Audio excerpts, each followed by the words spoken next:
Welcome back to SoundWater Tech. I have a quick announcement today. We are officially releasing the T305 500 kilohertz ultrasound transducer to our product lines of the Orcas and Cypress ultrasonic flowmeters. So this allows our flowmeter families now to work with pipe sizes as large as 72 inches in diameter. The great thing about this new T305 transducer is that the lower frequency will travel much farther through the fluid. The attenuation of ultrasound actually varies with the 6th power of the frequency. So if you go from a 1 megahertz to say a 500 kilohertz, such as this one, you have a 32 times benefit in the amplitude as you get the sound across the pipe. That can take a challenging application for measuring flow and turn it into a real easy one. We often use this transducer in fracking applications where there's up to 16 pounds of sand per gallon of water in the fluid. So that's a lot of particulates.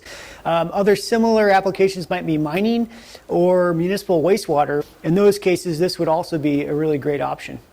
Okay, a couple other really cool things we do to help get a measurement when things get tough is all of our transducers have these little tuning circuits inside them. And these little electrical devices help the ping, which is the voltage we're putting on these transducers to drive the ultrasound, helps that energy transfer from electrical energy into mechanical energy and then into the ultrasound.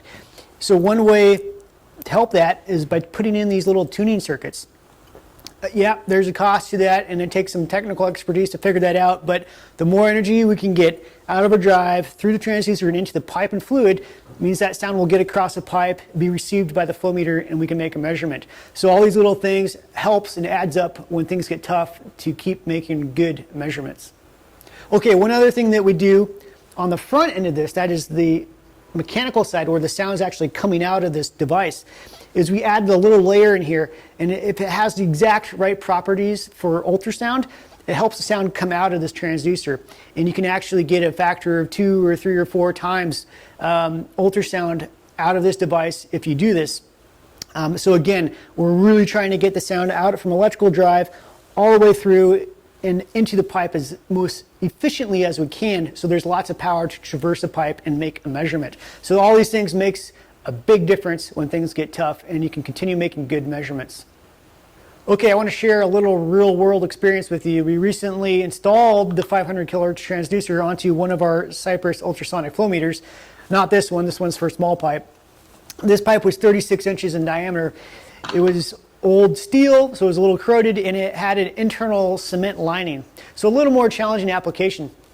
We had successfully installed our 1 megahertz ultrasound flow meter on it, but comparing it to the 500 kilohertz, we had almost 100 times more energy coming out the other side of the pipe as compared to the 1 megahertz. So big success, and it really proves that the 500 kilohertz is the way to go with larger pipes or corroded pipes or anything more challenging.